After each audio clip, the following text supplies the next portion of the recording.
Good evening and welcome to RFL. I'm Richard French. A busy hour ahead, and we begin this evening with Florence, which has been downgraded to a tropical storm, but it is continuing to pound the Carolinas.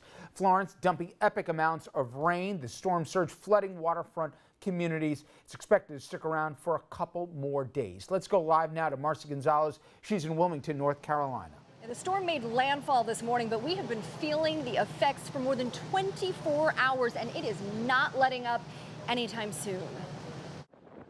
Florence weakening, but the threat still intensifying. This massive storm moving slowly, dumping life-threatening amounts of rain.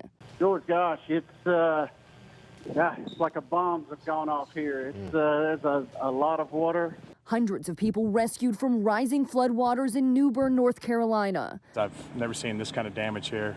Powerful sustained winds and gusts up to 105 miles an hour, damaging businesses, sending this branch into Ben Selby's bedroom. Okay, heart beating them 100 miles an hour, but and the creek is up to the house. So anyway,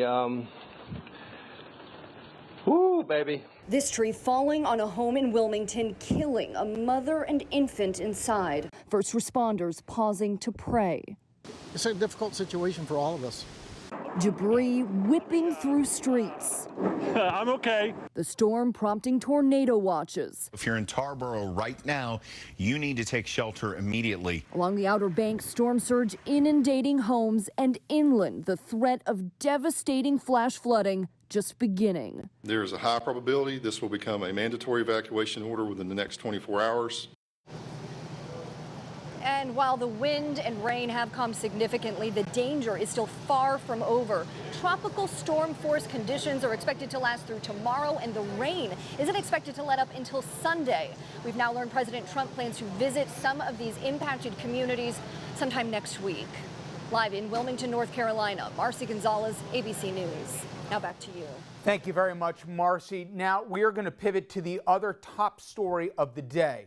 Paul Manafort, Donald Trump's former campaign chairman.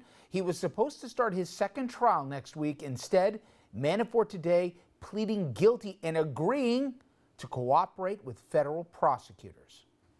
A tough day for Mr. Manafort, but he's accepted responsibility, and he wanted to make sure that his family was able to remain safe and live a good life. With his guilty plea, Paul Manafort, the former Trump campaign manager, is now the fifth person from the Trump campaign to plead guilty to criminal charges. This is for conduct that dates back many years, and everybody should remember that. Manafort faces as many as 10 years in prison, though it is possible that he will serve a shorter sentence depending on how much he cooperates with special counsel Robert Mueller and his investigation, something President Trump had previously condemned on Fox News. Everything's wonderful, and then they get 10 years in jail, and they flip on whoever the next highest one is, or as high as you can go.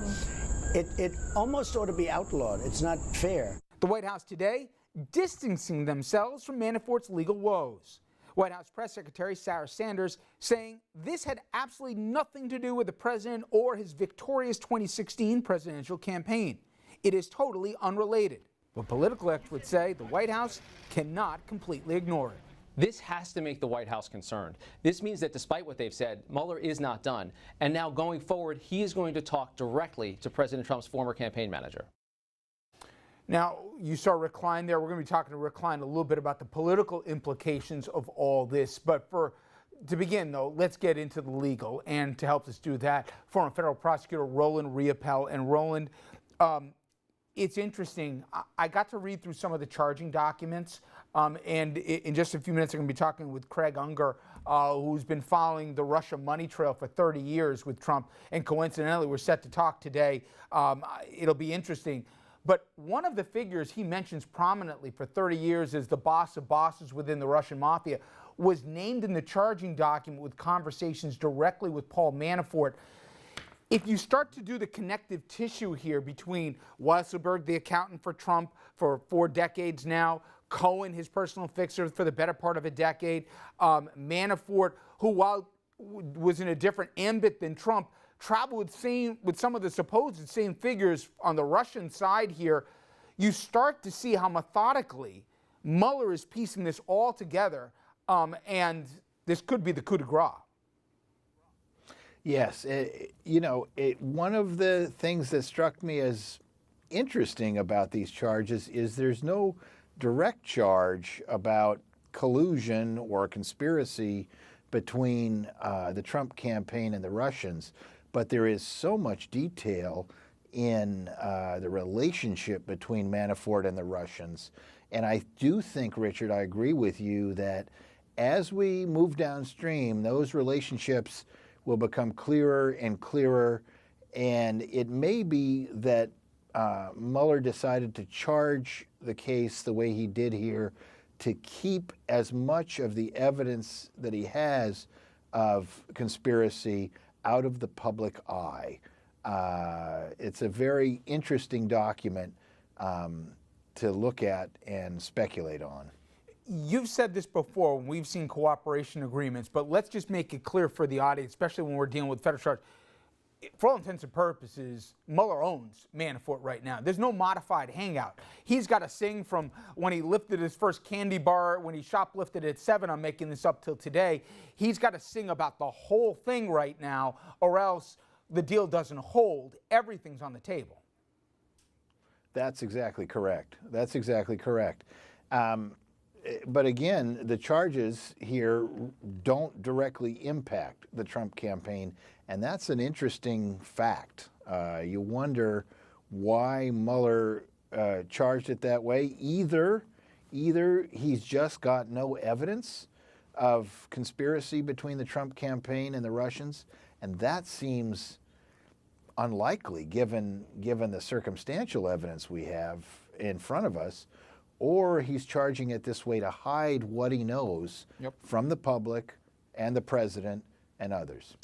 Now, you've learned, all of us have in the last years, never to predict anything with this particular White House, but it would seem to me that the pardon ploy, that's out the window right now. Even if you were to pardon Manafort, he waited too long, or Manafort didn't play his cards right, but one or the other, that's not on the table anymore, A. And B, if Trump was ever going to do a Saturday Night Massacre, it would seem that now would be the time here because of how everything seems to be accelerating and how much of in the dark he is. What about both the pardon aspect and also what if he goes nuclear here? I'm talking about the president.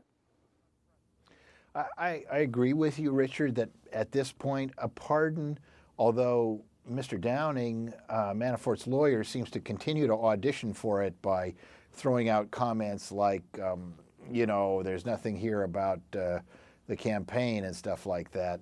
A pardon wouldn't do Trump much good now because presumably the way these cooperation agreements are done, there's a full debriefing of the defendant before the agreement is entered.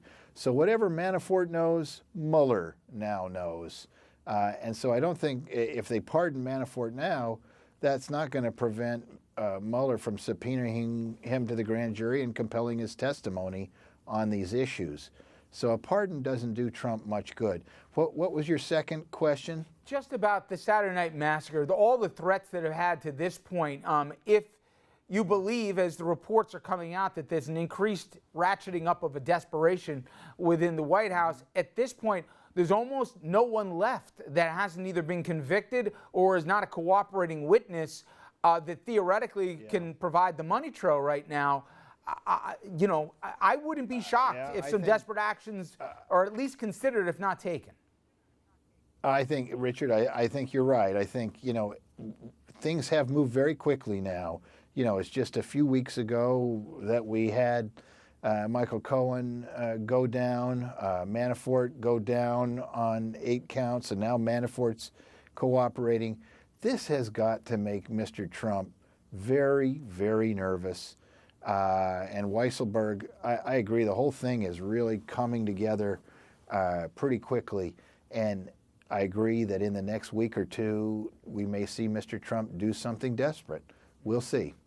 So, and I saw your notes, Roland, you believe if there's no there, We might see Mueller wrap things up from a timeline standpoint shortly. If there's a lot of meat on the bones from what he's learning from both Manafort and some of the other folks that we've talked about, principal figures here, this thing's going to keep building to some form of a crescendo, and it's not going to wrap up in the next few weeks or month. I think that's right. I think if it's the fact that Manafort's telling Mueller there's no conspiracy with the Russians, and Mueller's other evidence confirms that, and it would have to for Manafort to get his deal, then I think you're going to see things wrap up with Mueller pretty quickly. But if there is some continuing evidence of conspiracy, and my gut tells me there could be, then Manafort's probably given Mueller all kinds of new leads to run down, and the process will last a lot longer.